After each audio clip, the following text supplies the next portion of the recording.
Hey everyone, welcome back to the NES Archive, where we are taking a look at the North American NES library, one game at a time.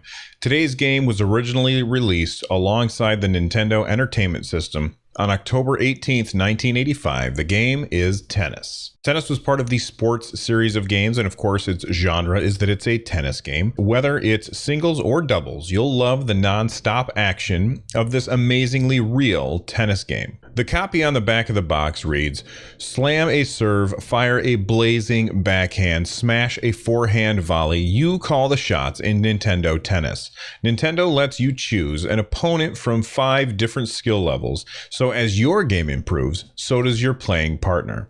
Plus, you can actually gauge the speed of your serve. The better your timing, the faster it moves across the net. You'll have hours of fun rushing the net, playing the baseline, or roaming the court. With Nintendo's state-of-the-art graphics and realistic gameplay, you'll really believe you're at center court. The game was developed by Nintendo R&D 1, of course, and the design team worked on lots of other games that include Pinball, Donkey Kong Jr., Paper Mario, Sticker Star, and Mike Tyson's Punch-Out!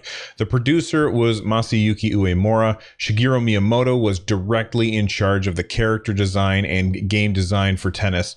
The programming was done by Kenji Nakajima, and the sound was by Yukio Kanioka. It's a tennis game. You take turns serving the ball, you start the serve automatically, but you get to decide when you swing at the ball. If you hit the button too soon, you'll fault, too late, and you'll miss. During a volley, you get to decide between lobbing the ball by hitting B or blasting the ball by hitting A. I don't feel like I ever had any real control over which direction the ball went, like in later tennis games, but the characters move really quickly, and that makes it a really fast-paced action game. I think that the game would be a lot more fun if you could play against a friend.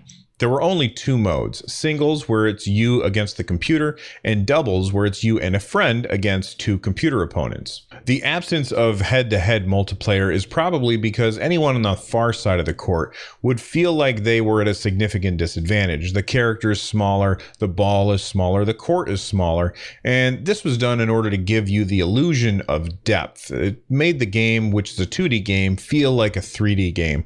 They even changed the size of the ball as the ball traveled between the 2 sides of the courts in order to give you that depth.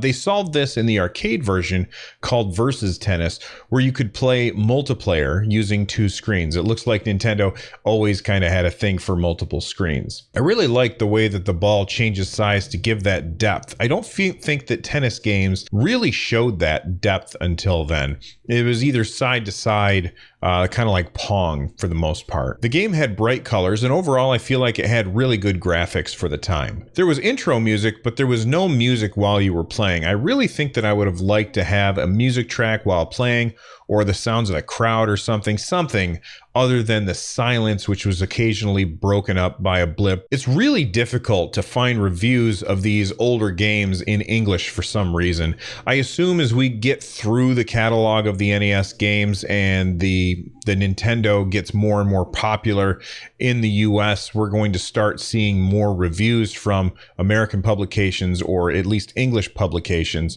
But up until we get to that point, we're just going to have to keep using Google Translate.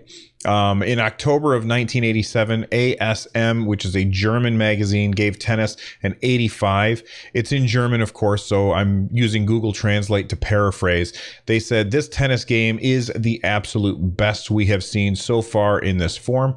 You can move around the tennis court as you play, run in all directions, vary the speed of the ball. Everything is possible. The graphics are very good." And I definitely agree that the game has great graphics for the time. And overall, it's a pretty fun game, but the absence of multiplayer mode just kind of kills it for me. The fact that Shigeru Miyamoto was in charge of character design kind of explains why, if you look at the umpire, he looks just like Mario. There's really not much else to say about Tennis for the NES.